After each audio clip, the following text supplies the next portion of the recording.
ছাত্রছাত্রীরা আশা করছি তোমরা ভালো আছো। আজকে অর্গানিক কেমিস্ট্রির আরও একটু নতুন জায়গায় আমরা চলে যাব, আর একটু এগিয়ে যাব। আমরা যেটা আজকে করব সেটা হচ্ছে জৈব যৌগের গঠন সংকেত লেখার পদ্ধতি।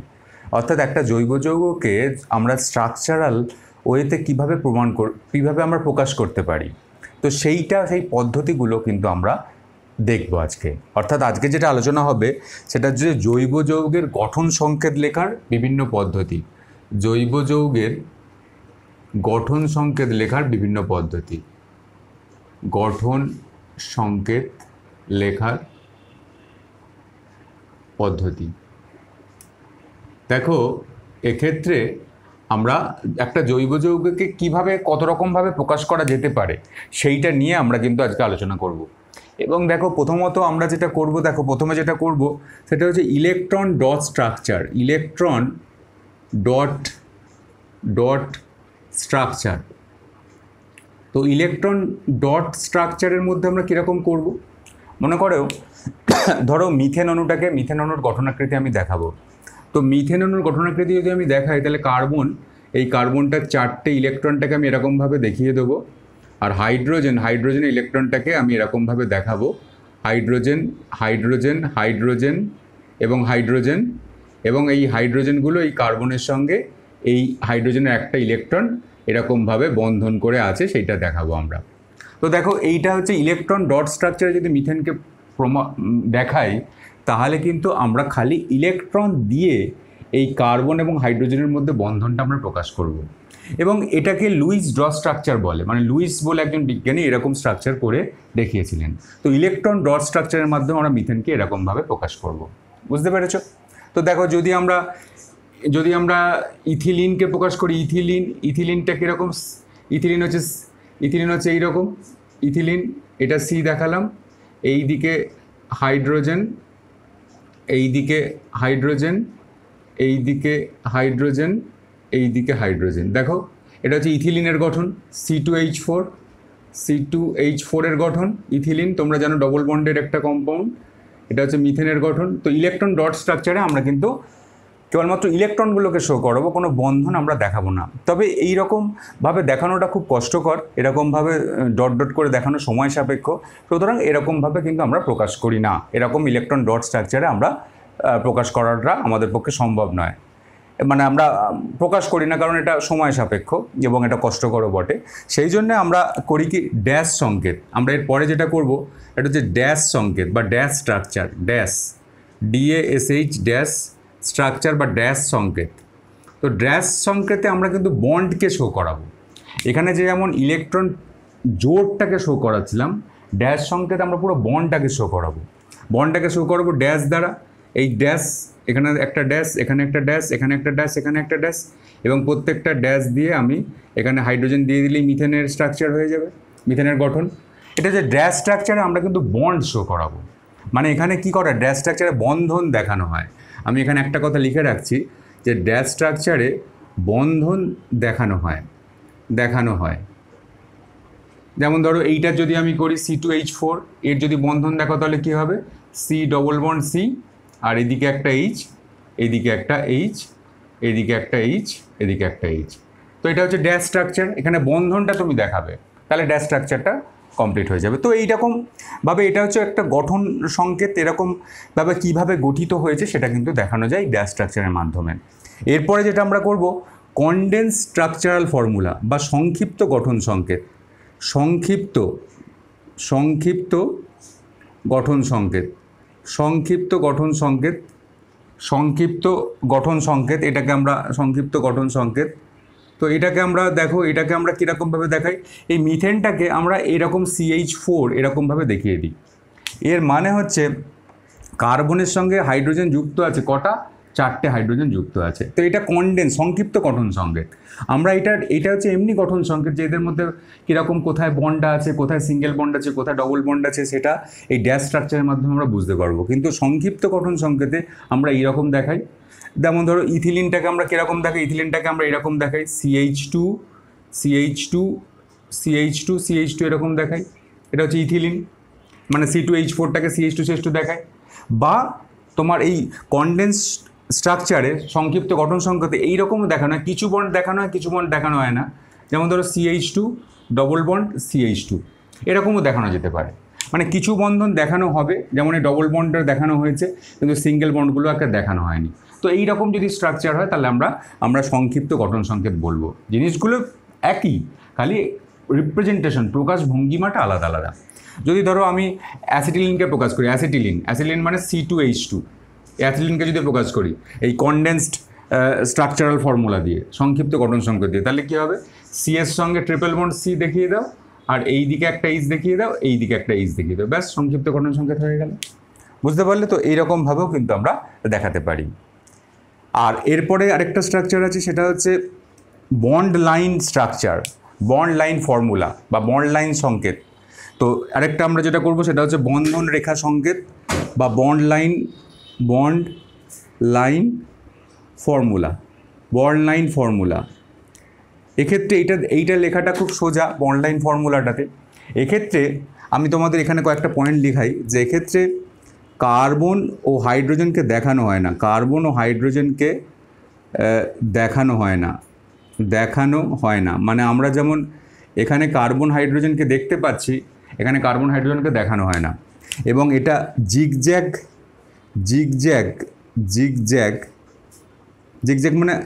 মানে আঁকা মাঁকা, জিগজ্যাগ রেখা দ্বারা, জিগজ্যাগ লাইন দ্বারা প্রকাশ করা হয়, জিগজ্যাগ লাইন দ্বারা প্রকাশ করা হয়।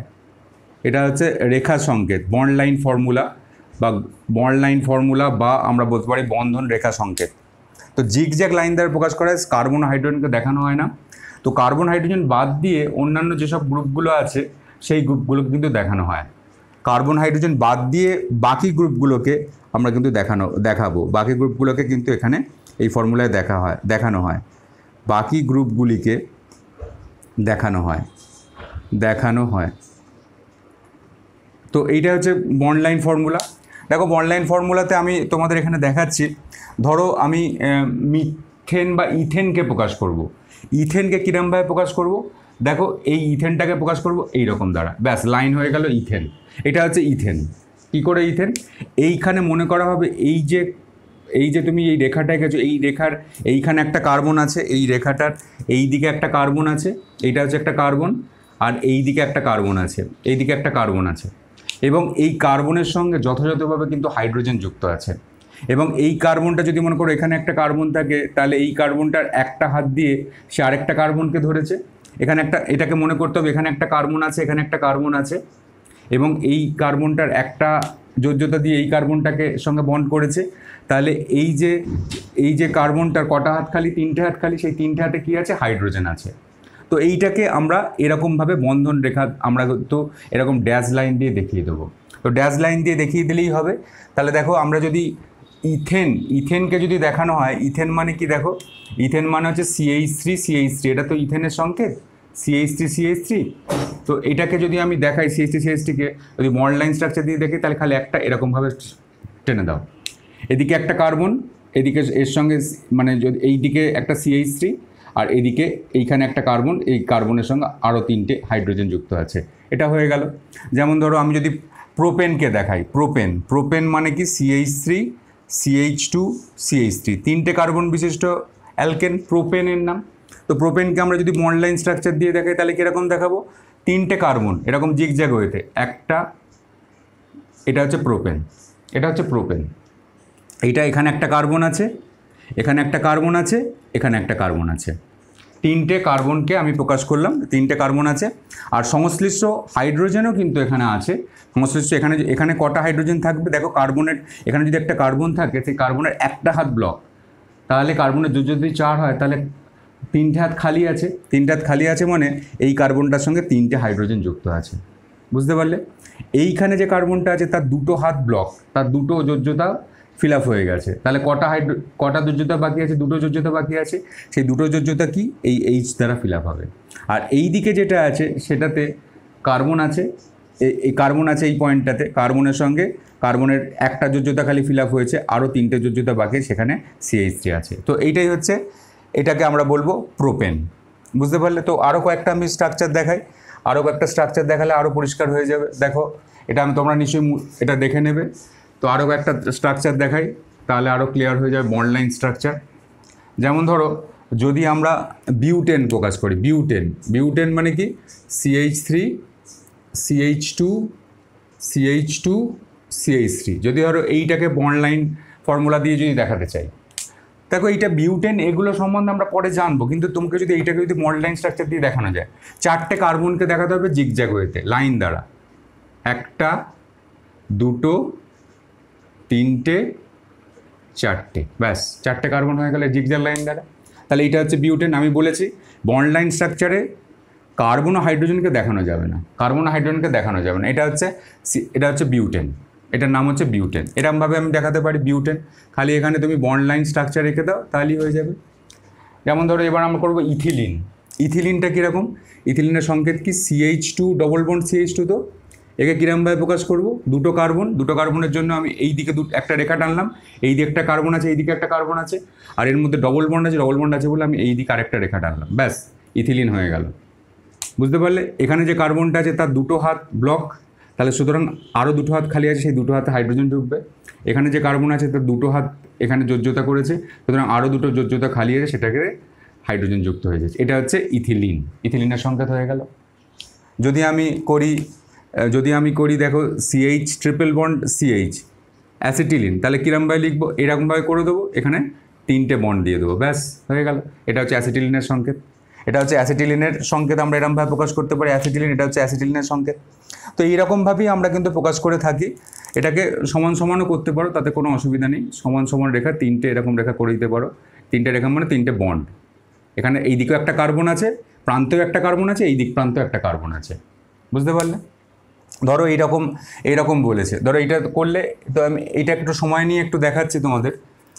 তো ধরো এইরকম বলেছে এই বন্ড লাইন স্ট্রাকচারটা, ধরো এইরকম বলেছে একটা তোমাদের বইতে যেটা দেওয়া আছে CH3 CHBr CH2 CH3, এইটাকে তোমাকে বন্ড লাইন স্ট্রাকচারে প্রকাশ করতে হবে। করো, কিচ্ছু অসুবিধা নেই। কার্বন আর হাইড্রোজেনকে দেখানো হয় না, কিন্তু অন্যান্য গ্রুপগুলিকে দেখানো হবে। এখানে এই ব্রোমিন, এটা কিন্তু দেখাতে হবে। তাহলে কীরকম দেখাবে? দেখো প্রথমে বন্ড লাইন স্ট্রাকচারটা প্রথমে আঁকো।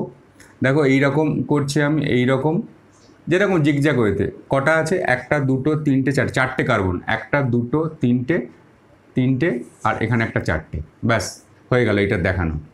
এবার কি হবে? এইখানটা থেকে একটা, এই 2 নম্বর কার্বন থেকে, 2 নম্বর কার্বন মানে এটা 1 নম্বর কার্বন, এটা 2 নম্বর কার্বন, এটা 3 নম্বর কার্বন, 4 নম্বর কার্বন, এই 2 নম্বর কার্বন থেকে একটা ব্রোমিন ঝুলছে, সুতরাং এখানে একটা বন্ডের সঙ্গে এটা ব্রোমিন দেখিয়ে দাও, ব্যাস হয়ে গেল। এটা স্ট্রাকচার, বন্ড লাইন স্ট্রাকচার হচ্ছে এইরকম দেখিয়ে দিলে, এর মধ্যে কোনো জটিলতা নেই। খুব ভালো করে এটা করবে। যেমন ধরো এখানে যদি তোমাকে এইরকম বলে, দেখো তোমাকে এরকম বলে CH3 CH2 C triple bond C CH2 CH3, এটাকে বন্ড লাইন স্ট্রাকচার দ্বারা দেখাতে হবে, এটাকে দেখাতে হবে। তো দেখাও, কিছু অসুবিধা নেই। এটাকে যদি দেখানো হয় তাহলে দেখাবে, কী অসুবিধা আছে? দেখো কটা কার্বন? 1টা 2টো 3টে 4টে 5টা 6টা কার্বন। দেখো আমি করছি 1 2 3 4 5 6, ব্যাস হয়ে গেল। জিগজ্যাগ রেখাতে দেখা হয়ে গেল। দেখো এটা করেছি 1 2 3 4 5 6, 6টা কার্বনকে প্রকাশ করেছি। 1 2 3 4 5 6, 6টা কার্বন হয়ে গেল।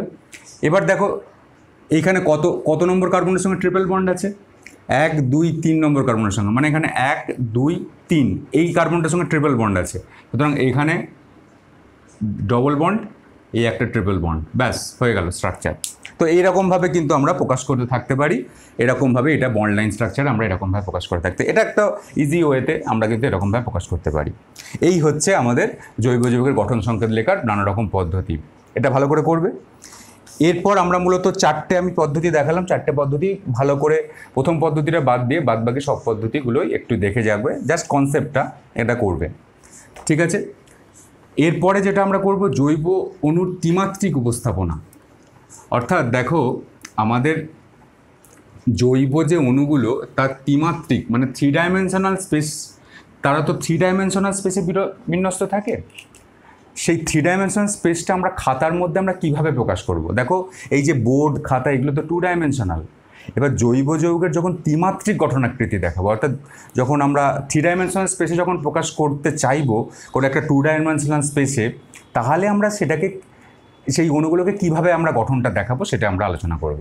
অর্থাৎ আমরা যেটা আলোচনা করব জৈব যৌগের ত্রিমাত্রিক উপস্থাপনা, জৈব যৌগের ত্রিমাত্রিক উপস্থাপনা, ত্রিমাত্রিক উপস্থাপনা মানে 3 ডাইমেনশনাল যেটা স্পেসটা আছে সেই ত্রিমাত্রিক 3 ডাইমেনশনাল স্পেসটাকে আমরা 2 ডাইমেনশনালে মানে বোর্ড বা খাতাতে আমরা কীভাবে প্রকাশ করব। দেখো আমরা তো বলেছিলাম যে কার্বনের যে 4টে যোজ্যতা, সেই 4টে যোজ্যতা একটা চতুস্তলকে আকারে থাকে আমি বলেছিলাম। তো আমি যদি মিথেনের যদি গঠনটা দেখাই, মিথেনের যদি 3 ডাইমেনশনাল স্পেসটাকে আমি যদি 2 ডাইমেনশনাল স্পেসে প্রকাশ করি তাহলে কীরকমভাবে দেখাবো। দেখো মিথেনের এই দুটো যোজ্যতা এটা প্লেনে থাকে। প্লেন মানে ধরো তুমি একটা তুমি কোনো একটা টেবিল নিয়েছো, সেই টেবিলের মধ্যে এই কার্বনটা আছে আর এখানে একটা হাইড্রোজেন আছে। এই দুটো যোজ্যতা প্লেনে আছে, প্লেনে অন দ্য মানে প্লেনের উপর, ধরো একটা টেবিলের উপর এই কার্বনটা পড়ে আছে, একদিকে হাইড্রোজেন আছে এইদিকে আর একদিকে একটা হাইড্রোজেন আছে এইরকমভাবে। এটা হচ্ছে দুটো যোজ্যতা কিন্তু প্লেনে আছে। আর দুটো যোজ্যতা যেটা হবে সেটা একটা হচ্ছে অ্যাবাভ দ্য প্লেন মানে তোমার দিকে, আর একটা হচ্ছে বিলো দ্য প্লেন সেটা হচ্ছে নিচের দিকে। সো সেটাকে আমরা কীভাবে প্রকাশ করব? দেখো আমরা যেটা এই একটা আমি লাইন দ্বারা প্রকাশ করলাম, এটাকে বলা হয় ওয়েজ লাইন। ওয়েজ লাইন মানে একটা ওয়েজ সলিড লাইন। দেখো একটা ওয়েজ সলিড লাইন, এইটাকে প্রকাশ করলাম। এই যে যোজ্যতাটা এইটা তোমার দিকে আছে, দেখো এইটাকে হচ্ছে তোমার দিকে। 3 ডাইমেনশনাল স্পেসটাকে 3 ডাইমেনশনালটাকে আমরা 2 ডাইমেনশনাল করতে গেলে সেটা এটাই বোঝা যাবে, এটা হচ্ছে ওয়েজ লাইন, সেটাকে তোমার দিকে, এটা তোমার দিকে আছে। আর আরেকটা যে যোজ্যতাটা আছে সেই যোজ্যতাটা হচ্ছে দেখো তোমার থেকে দূরের দিকে, দূরে এরকমভাবে সরে যাচ্ছে এবং দূরে এই হাইড্রোজেনকে আমি দেখাচ্ছি। এটাকে আমরা বলবো ড্যাশ লাইন, এটাকে আমরা বলবো ড্যাশ লাইন। দেখো ওয়েজ লাইন দ্বারা যেটা প্রকাশ পাবে, যে যোজ্যতাটা প্রকাশ পাবে সেটাকে আমরা বলবো তোমার দিকে আছে, তোমার দিকে। আর যদি ড্যাশ লাইন দ্বারা যেটা আছে সেটা হচ্ছে তোমার থেকে দূরে আছে। তাহলে দেখো এই মিথেনের ত্রিমাত্রিক যে মিথেন একটা অণু, সেই মিথেন অণুটার ত্রিমাত্রিক উপস্থাপনাটা আমি দেখালাম 3 ডাইমেনশনাল স্পেসটায়। আমরা তো 2 ডাইমেনশনাল স্পেসে দেখাচ্ছি, তাহলে কীভাবে আমরা দেখাবো যে মিথেনের এই কার্বনটার দুটো যোজ্যতা, এই দুটো যোজ্যতা হচ্ছে প্লেনে আছে মানে অন দ্য প্লেন। এটা হচ্ছে অন দ্য প্লেন, এই দুটো যোজ্যতা প্লেনে আছে। ধরো একটা টেবিলের এই কার্বনটা পড়ে আছে, সেই কার্বনটার এই দিকে একটা আছে, প্লেনে আছে। তো আর এই ড্যাশ এটা যে ওয়েজ লাইন দ্বারা যেটা প্রকাশ করব সেটা হচ্ছে তোমার দিকে আছে, সেটা হচ্ছে তোমার দিকে মানে অ্যাবাভ দ্য প্লেন তোমার দিকে। আর যখন ড্যাশ লাইন দ্বারা যেটা প্রকাশ করেছি সেইটাকে হচ্ছে বিলো দ্য প্লেন। বুঝতে পারলে? তাহলে দেখো এই রকম নর্মাল যে লাইনটা, নর্মাল লাইন দ্বারা যেটা প্রকাশ করছি এটা হচ্ছে অন দ্য প্লেন, প্লেনের উপর আছে, অন দ্য প্লেন মানে একটা তলের উপর আছে। এটা হচ্ছে এইটাকে বলবো, দেখো এইটাকে আমরা বলবো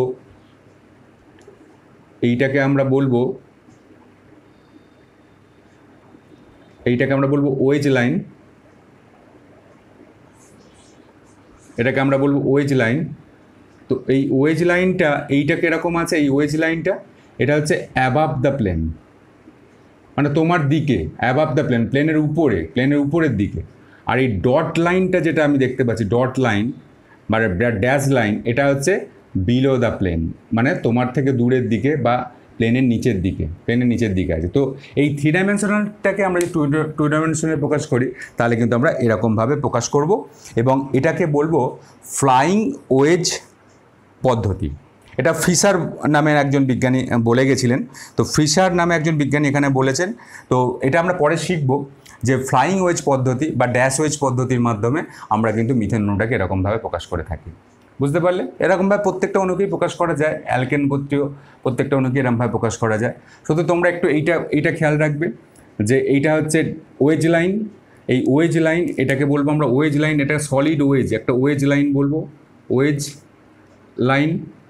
আর এরকমভাবে আর এই লাইনটাকে বলবো আমরা ড্যাশ লাইন। ড্যাশ লাইনে যে যোজ্যতাটা থাকবে সেই যোজ্যতাতে যে পরমাণুটা থাকবে সেটা হচ্ছে বিলো দ্য প্লেন, আর ওয়েজ লাইনে যে যোজ্যতা থাকবে সেটা হচ্ছে অ্যাবাভ দ্য প্লেন, তোমার দিকে।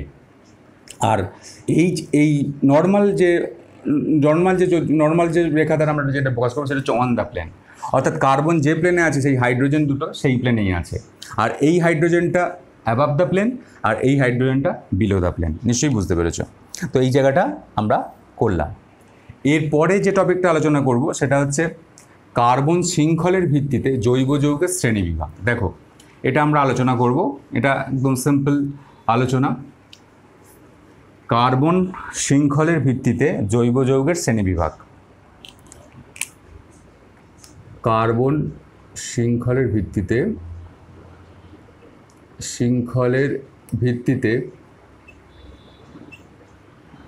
জৈব যৌগের শ্রেণীবিভাগ। জৈব যৌগের শ্রেণীবিভাগ। কার্বন শৃঙ্খলের ভিত্তিতে জৈব যৌগের শ্রেণীবিভাগ, এইটা আমরা এখন করতে চলেছি। যে কার্বন চেনটা মানে কার্বন যে শৃঙ্খল, সেই শৃঙ্খলের ভিত্তিতে জৈব যৌগকে আমরা কীরকমভাবে ভাগ করতে পারি। জৈব যৌগকে নানা রকমভাবে ভাগ করা যায়, তার মধ্যে নানা রকম পদ্ধতি আছে। আমরা এখন যেটা শিখবো সেটা হচ্ছে কার্বন যে চেনটা থাকবে সেই চেনের চেনটা সোজা হবে না চেনটা ব্রাঞ্চ হবে মানে শাখাযুক্ত হবে, না চেনটা একটা সাইক্লিক অর্ডারে হবে, সাইক্লিক মানে গোলাকার বা বৃত্তাকার হবে, সেই ভিত্তিতে আমরা জৈব যৌগকে শ্রেণীবিভাগ করব। এবং এখানে জৈব যৌগকে আমরা দুরকমভাবে ভাগ করতে পারি। একটা হচ্ছে মুক্ত শৃঙ্খল বা অ্যালিফ্যাটিক যৌগ, মুক্ত শৃঙ্খল জৈব যৌগ বা অ্যালিফ্যাটিক জৈব যৌগ। আমি সবই বলবো। অ্যালিফ্যাটিক জৈব যৌগ। এবং দ্বিতীয়টা হচ্ছে বদ্ধ শৃঙ্খল বা সাইক্লিক যৌগ বা বৃত্তাকার জৈব যৌগ। দ্বিতীয়টা হচ্ছে এইদিকে আমি লিখছি বদ্ধ শৃঙ্খল বা সাইক্লিক, বদ্ধ শৃঙ্খল বা সাইক্লিক বা বৃত্তাকার বদ্ধ শৃঙ্খল বা বৃত্তাকার জৈব যৌগ। তো দেখো এরও কয়েকটা পার্ট আছে, তো আমি সেটাকে ভাগ করছি। তো জৈব যৌগকে আমরা দুরকমভাবে ভাগ করতে পারি, মুক্ত শৃঙ্খল বা অ্যালিফ্যাটিক জৈব যৌগ বা বদ্ধ শৃঙ্খল বা বৃত্তাকার জৈব যৌগ। এই মুক্ত শৃঙ্খল বা অ্যালিফ্যাটিক জৈব যৌগকে আমরা দুরকমভাবে ভাগ করতে পারি। যে 1 নম্বর সরল মুক্ত শৃঙ্খল এবং 2 নম্বর হচ্ছে শাখাযুক্ত মুক্ত শৃঙ্খল যৌগ। সরল মুক্ত শৃঙ্খল জৈব যৌগ, সরল মুক্ত শৃঙ্খল জৈব যৌগ, আর শাখাযুক্ত মুক্ত শৃঙ্খল জৈব যৌগ। এইরকমভাবে ভাগ করতে পারি, সরল মুক্ত শৃঙ্খল জৈব যৌগ এবং শাখাযুক্ত মুক্ত শৃঙ্খল জৈব যৌগ, এরকমভাবে আমরা অ্যালিফ্যাটিক যৌগকে ভাগ করতে পারি। তো দেখো আমরা প্রথমে এইটুকু আলোচনা করি, তারপর আরও ডিটেলসে আলোচনা করব। জৈব যৌগকে দুরকমভাবে ভাগ করতে পারি কার্বন শৃঙ্খলের ভিত্তিতে। মুক্ত শৃঙ্খল মানে কোনো আবদ্ধ আকারে থাকবে না। ধরো এই মুক্ত শৃঙ্খল জৈব যৌগের মধ্যে ধরো আমি এরকম করছি CH3 CH2 CH2 CH3, এটা হচ্ছে মুক্ত শৃঙ্খল মানে এর কোনো সাইক্লিক অর্ডারে নেই। এবং এটা হচ্ছে একটা অ্যালকেন নিয়ে আমরা জানবো, তোমরা অল্প করে জানো। এটাতে কটা কার্বন আছে? 1 2 3 4 4টে কার্বন আছে। 4টে কার্বন থাকলে বিউট হয়, আর অ্যালকেন হলে বিউটেন হয়, এন হয়। মানে অ্যালকেন হলে এন হয় এবং 4টে কার্বন আছে বলে বিউট হয়। তাহলে এটার নাম কি? এটার নাম হচ্ছে বিউটেন। কিন্তু দেখো এই বিউটেনটাকে আমরা এখানে কিভাবে প্রকাশ করব? এন বিউটেন মানে নর্মাল বিউটেন মানে এটা স্ট্রেট চেনে আছে, সরল মুক্ত শৃঙ্খল, একদম সরল মুক্ত শৃঙ্খল মানে স্ট্রেট চেনে আছে, এটাকে এই জন্য নর্মাল বিউটেন বললাম। বুঝতে পেরেছো? কিন্তু আরেক রকম মুক্ত শৃঙ্খল হয় যেখানে শাখাযুক্ত মুক্ত শৃঙ্খল। দেখো এটা থেকে যদি আমি এই বিউটেনটাকে যদি আমি এরকমভাবে প্রকাশ করি CH3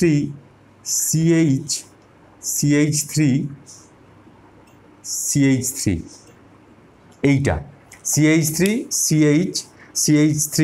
CH3 দেখো এটা হচ্ছে শাখাযুক্ত, এটা একটা শাখা বেরিয়েছে, ব্রাঞ্চ বেরিয়েছে।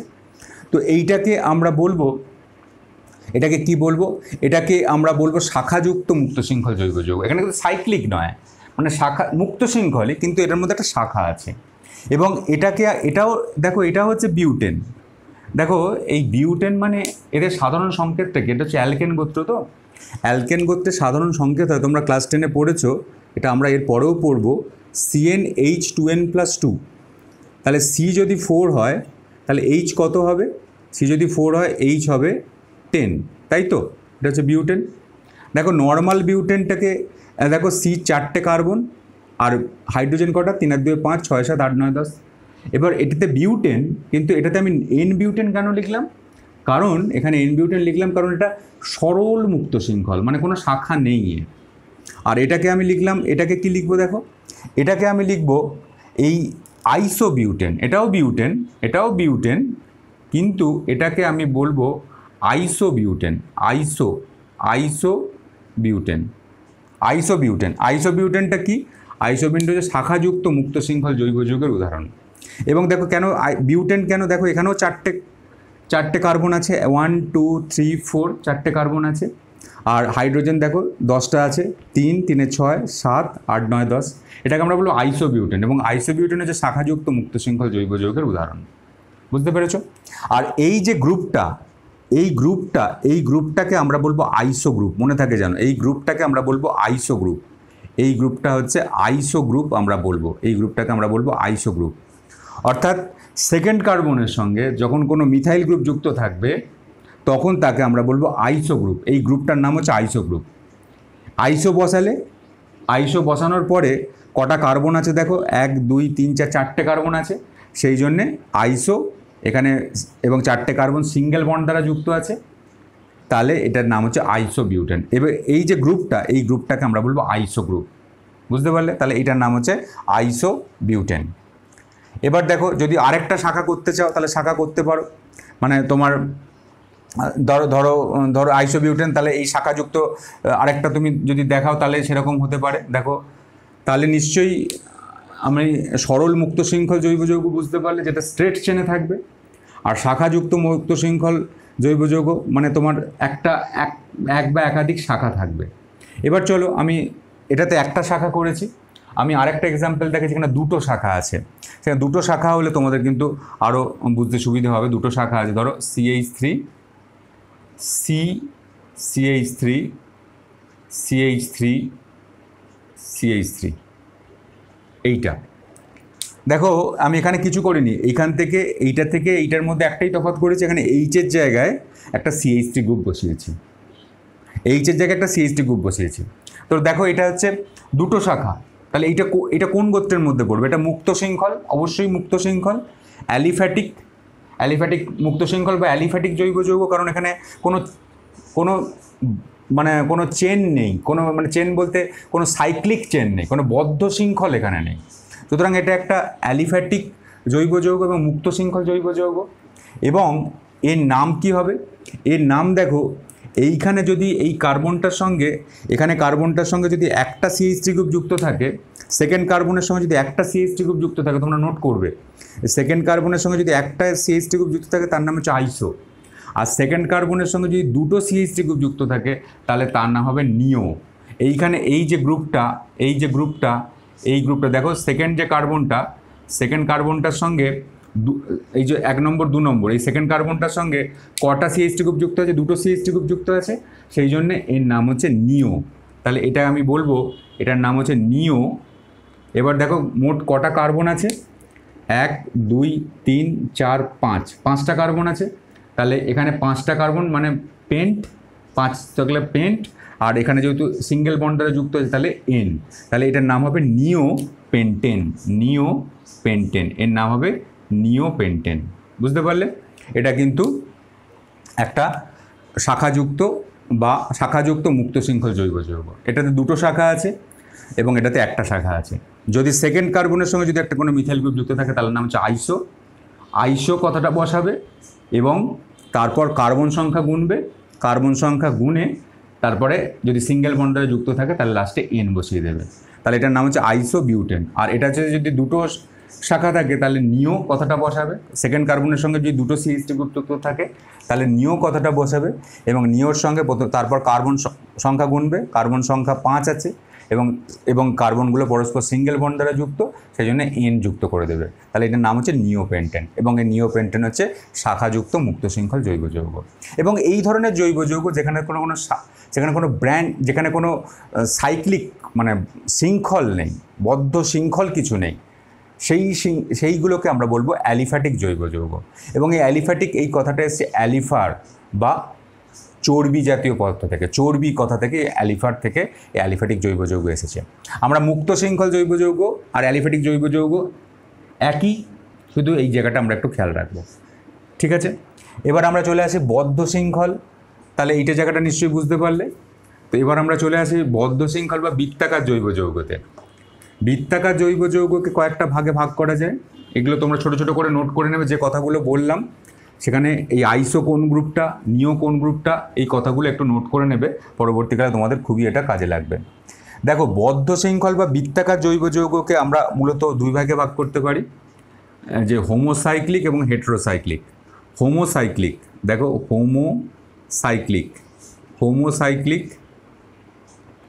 হোমোসাইক্লিক এবং হেটেরোসাইক্লিক। দেখো, বৃত্তাকার জৈব যৌগ মানে সাইক্লিক অর্গানিক কম্পাউন্ড। তো সাইক্লিক জন্যই আমি এখানে দুরকম ভাগে ভাগ করছি, হোমোসাইক্লিক আর হেটেরোসাইক্লিক। হোমোসাইক্লিক আর হেটেরোসাইক্লিক জৈব যৌগ, হোমোসাইক্লিক এবং হেটেরোসাইক্লিক জৈব যৌগ।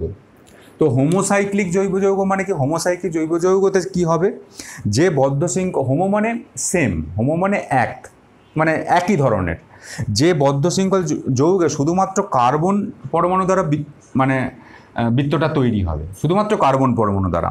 তো হোমোসাইক্লিক এই জৈব যৌগটাকে আমরা আবারও দুই ভাগে ভাগ করতে পারি। একটা হচ্ছে, দেখো, হোমোসাইক্লিক জৈব যৌগকে দুরকমভাবে ভাগ করতে পারি। একটা হচ্ছে অ্যারোমেটিক জৈব যৌগ, আর একটা হচ্ছে অ্যালিসাইক্লিক। আমরা এতটা করব না, তো অ্যালিসাইক্লিক। হোমোসাইক্লিককে আমরা দুভাগে ভাগ করতে পারি, অ্যারোমেটিক এবং অ্যালিসাইক্লিক। আর হেটেরোসাইক্লিকরা রাখছি। এই অ্যারোমেটিকটাকে আমরা আবার দুভাগে ভাগ করতে পারি, সেটা আমরা পরবর্তীকালে জানবো। এখন খালি এইটাই জেনে রাখো যে বদ্ধ শৃঙ্খল ও বৃত্তাকার জৈব যৌগকে আমরা দুভাগে ভাগ করতে পারি, হোমোসাইক্লিক এবং হেটেরোসাইক্লিক। হোমোসাইক্লিক মানে কি? হোমোসাইক্লিক মানে যেখানে ধরো বৃত্তাকার মানে ধরো এরকম ধরো বৃত্তাকার, মানে এরকম আকারে আছে, এইটা তোমরা জানো কি?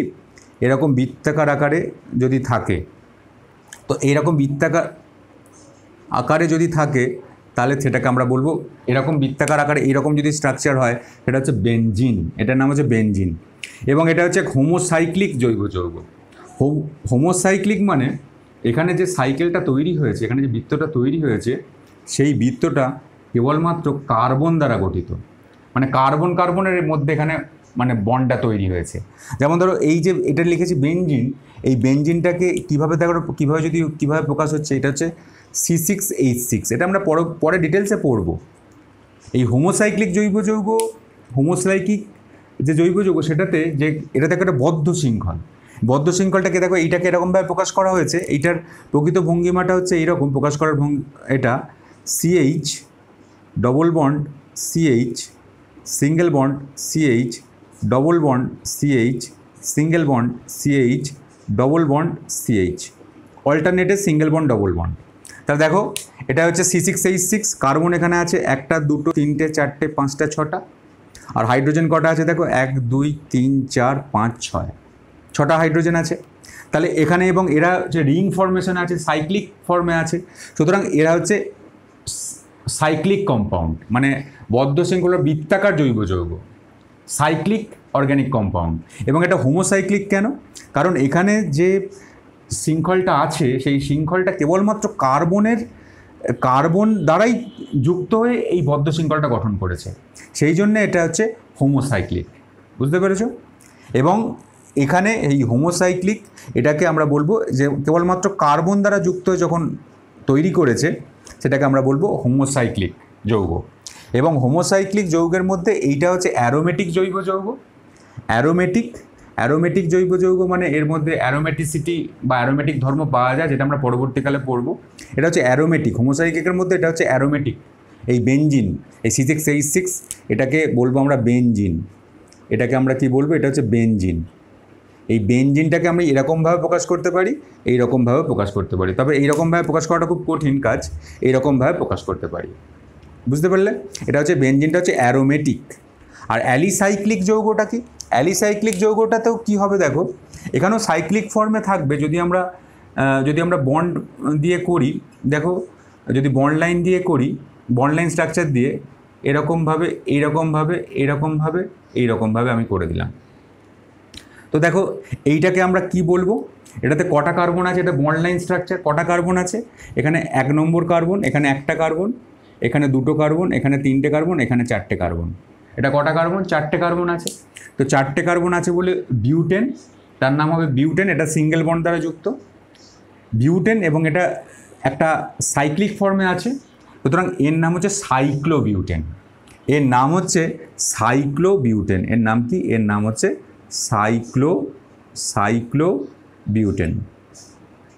সাইক্লোবিউটেন। বুঝতে পারলে? তো এই বন্ড লাইন দ্বারা আমি এরকমভাবে প্রকাশ করতে পারি সাইক্লোবিউটেন। বা আমি যদি পেন্টেনকে প্রকাশ করি তাহলে 5টা বন্ড লাইন। দেখো 1টা 2টো হয়ে গেল, এখানে 3টে 4টে, আর এই দিক থেকে তুমি এই একটা সাইক্লোপেন্টেন 1 2, আচ্ছা এখানে দেখো এইটাকে আমরা বলবো সাইক্লোপেন্টেন। এখানে 1টা 2টো 3টে 4টে 5টা, দেখো 5টা কার্বন আছে। এখানে একটা কার্বন, এটা একটা কার্বন, এখানে একটা কার্বন, এখানে একটা কার্বন, এখানে একটা কার্বন, এখানে একটা কার্বন। তাহলে এটাকে 5টা কার্বন আছে, 5টা কার্বন মানে, এবং 5টা কার্বন সিঙ্গেল বন্ড দ্বারা যুক্ত হয়েছে, তাহলে মানে এর নাম হচ্ছে পেন্টেন। এবং এটা যে সাইক্লিক ফর্মে আছে বলে এর নাম কী হবে? সাইক্লোপেন্টেন। তাহলে এটার কী হচ্ছে? সাইক্লোপেন্টেন। এর নাম হচ্ছে সাইক্লোপেন্টেন। এবং দেখো খুব ভালো করে জিনিসটা একটু দেখে নাও। সাইক্লোপেন্টেন দেখো, এটা হচ্ছে সবই কিন্তু বৃত্তাকার জৈব যৌগ। বৃত্তাকার মানে সাইক্লিক ফর্মে আছে। হোমোসাইক্লিক মানে যেখানে, আমি বারবার ধরেই বলছি, হোমোসাইক্লিক মানে যেখানে এই শৃঙ্খলটা যেটা তৈরি হবে সেখানে শৃঙ্খলের মধ্যে কার্বন, কেবলমাত্র কার্বন কার্বন বন্ধন থাকবে। এটাতেও কার্বন কার্বন বন্ধন আছে, এটাতেও কার্বন কার্বন বন্ধন আছে, এগুলো সবই আছে। আর হোমোসাইক্লিককে আবার দুরকমভাবে ভাগ করেছে। অ্যারোমেটিক মানে এই বেনজিন, যেখানে এক বা একাধিক বেনজিন এই বলয়টা থাকবে। এই বেনজিন বলয়টা যেখানে থাকবে, তোমরা জেনে যাবে পরবর্তীকালে যে এক বা একাধিক বেনজিন বলয়, এটাকে বলবো বেনজিন বলয়। এই ধরনের যদি যৌগ থাকে তাকে আমরা বলবো অ্যারোমেটিক হোমোসাইক্লিক অর্গ্যানিক কম্পাউন্ড। আর যদি এরকম অ্যারোমেটিক এরকম যদি তুমি যৌগ যদি না দেখতে পাও, তাহলে এটা যদি বদ্ধ আকারে থাকে এবং মানে বদ্ধ আকারে থাকবে এবং কার্বনগুলো পরস্পর এক বন্ধন দ্বারা যেখানে যুক্ত থাকবে, সেটাকে আমরা বলবো অ্যালিসাইক্লিক যৌগ। বুঝতে পারলে? এটা হচ্ছে অ্যারোমেটিক এবং এটা হচ্ছে অ্যালিসাইক্লিক। এটা দুটোই কিন্তু হোমোসাইক্লিক, কারণ এখানে কার্বন কার্বন কেবলমাত্র ওই শৃঙ্খলটা কেবলমাত্র কার্বন দিয়ে শৃঙ্খলটা তৈরি হয়েছে, অর্থাৎ কার্বন কার্বন বন্ড আছে। আর হেটেরোসাইক্লিক যৌগগুলো কি? এখানে যে শৃঙ্খলটাকে সম্পূর্ণ হতে, এখানে একটা মানে শৃঙ্খলটা তো হবে, বৃত্তাকার শৃঙ্খল হবে। এই বৃত্তাকার শৃঙ্খলটাকে সম্পূর্ণ হতে কার্বন বাদ দিয়েও অন্য আরেকটা পরমাণুর প্রয়োজন হয়। সেই জন্য এটা হচ্ছে হেট্রো মানে আলাদা। যেমন ধরো এখানে একটা হেট্রো যেন আমরা করছি, দেখো যেমন ধরো এখানে করছি CH double bond CH double bond CH, এদিকটায় করি CH ডবল বন্ড CH, আর এই দিকটায় আমরা করি, এই দিকটায় করছি O।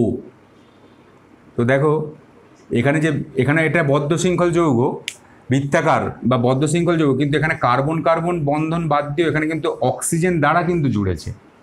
অর্থাৎ এই সেন্সটা খেয়াল করো, এখানে হোমোসাইক্লিকে কেবলমাত্র কার্বন কার্বন বন্ধন দ্বারাই কিন্তু বৃত্তটা তৈরি হয়ে গেছে। এখানেও কার্বন কার্বন বন্ধন দ্বারাই বৃত্ত তৈরি হয়ে গেছে। কিন্তু এখানে যখন বৃত্তটা তৈরি হচ্ছে বা যে একটা বদ্ধ শৃঙ্খল তৈরি হচ্ছে, বৃত্ত না বলে তুমি যদি বদ্ধ শৃঙ্খলই বলো, বদ্ধ শৃঙ্খল তৈরি হচ্ছে, সেখানে খালি কার্বন কার্বনের বদলেও একটা অক্সিজেন চলে এসেছে, অর্থাৎ আলাদা পরমাণু চলে এসেছে। এবং সেই ধরনের যৌগগুলোকে আমরা বলবো হেটেরোসাইক্লিক যৌগ। এবং এই হেটেরোসাইক্লিক যৌগের মধ্যে এর নাম কি? এর নাম হচ্ছে ফিউরান। এর নাম কি? এর নাম হচ্ছে ফিউরান। বুঝতে পারলে?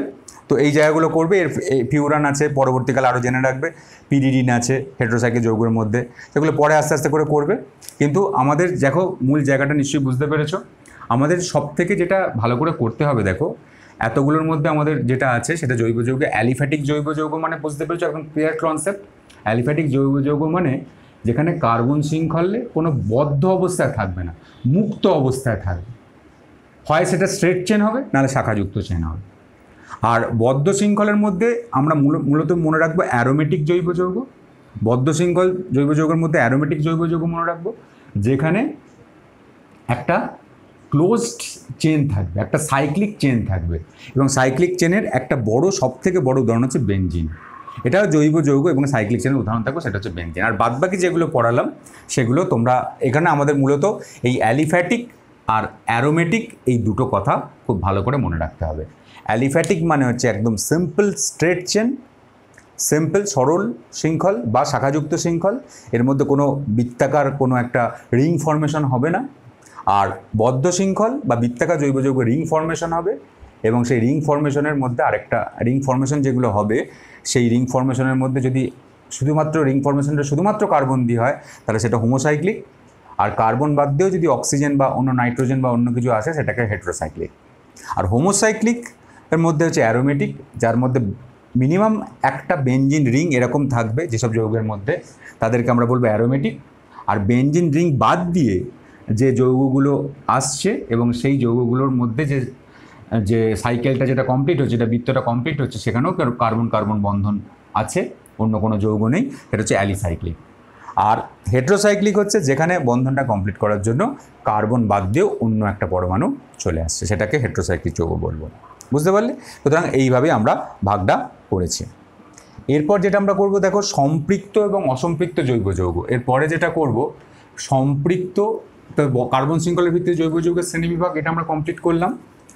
জাস্ট এই কনসেপ্টগুলো একটু তোমরা প্র্যাকটিস করবে এই জায়গাগুলো, তাহলে এই জায়গাগুলো বুঝতে পারবে। একটু বইটা দেখবে, তাহলে আমি একদম পুরো বই ধরে পড়াচ্ছি, প্রত্যেকটা লাইনই পড়াচ্ছি, সেটা তোমরা নিশ্চয়ই আস্তে আস্তে করে বুঝতে পারবে।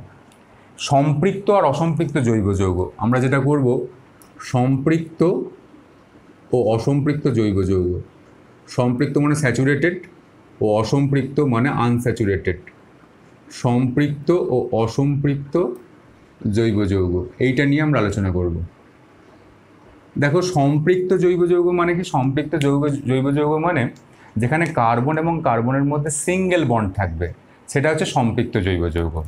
যেখানে সম্পৃক্ত মানে আমি লিখছি, দেখো সম্পৃক্ত কথার অর্থ এখানে লিখছি, যেখানে কার্বন এবং কার্বনের মধ্যে অ্যাটলিস্ট মানে সিঙ্গেল বন্ড থাকবে, সেটা হচ্ছে সম্পৃক্ত জৈব যৌগ।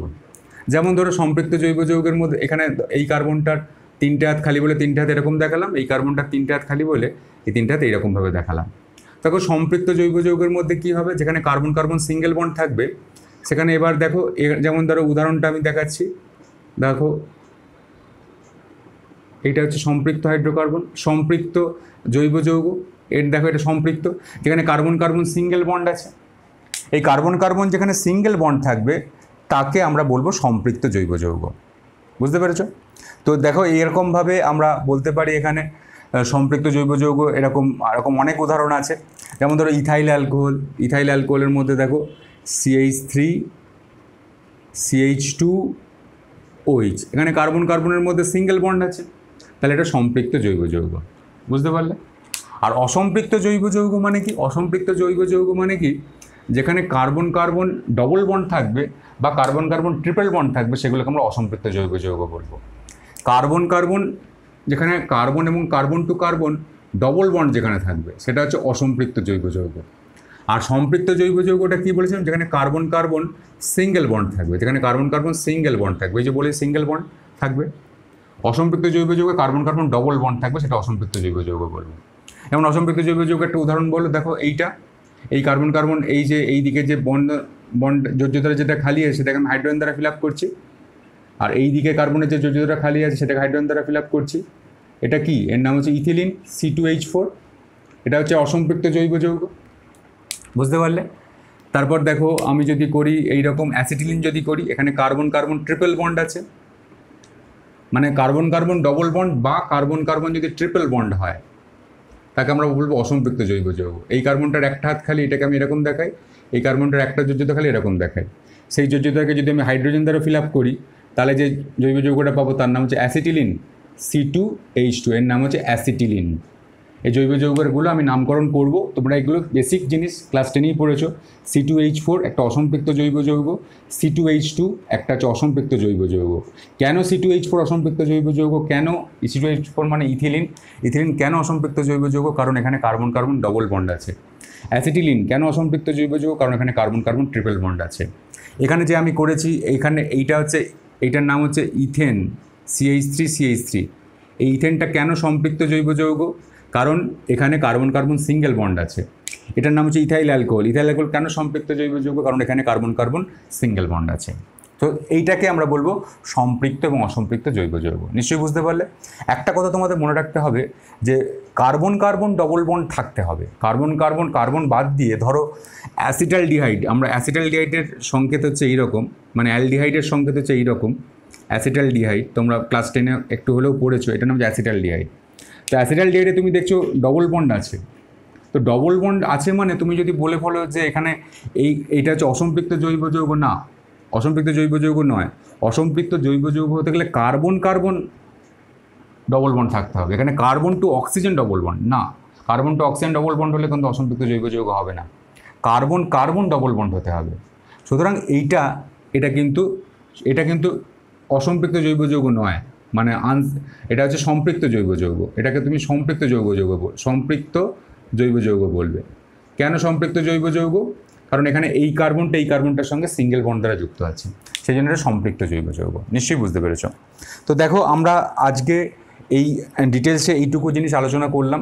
তোমরা খুব ভালো করে যেটুকু আলোচনা করলাম যে আমাদের কীরকমভাবে আমরা জৈব যৌগকে প্রকাশ করতে পারি, জৈব যৌগের বিভিন্ন রকম উপস্থাপনা, সেটাকে আমরা করেছি। আর জৈব যৌগের আমরা বিভিন্ন শ্রেণীবিভাগ করেছি, আর সম্পৃক্ত অসম্পৃক্ত জৈব যৌগ করেছি। আমি ছোটো একটা পার্ট করলাম। এই পার্টগুলো থেকে তো হয়তো বা কোনো প্রশ্ন আসবে না, কিন্তু আমি যে জায়গাটা বললাম আইসো কাকে বলে, নিও কাকে বলে, নিশ্চয়ই ওই গ্রুপগুলো তোমাদের একটু খেয়াল থাকবে, খাতায় একটু সুন্দর করে নোট করে নেবে।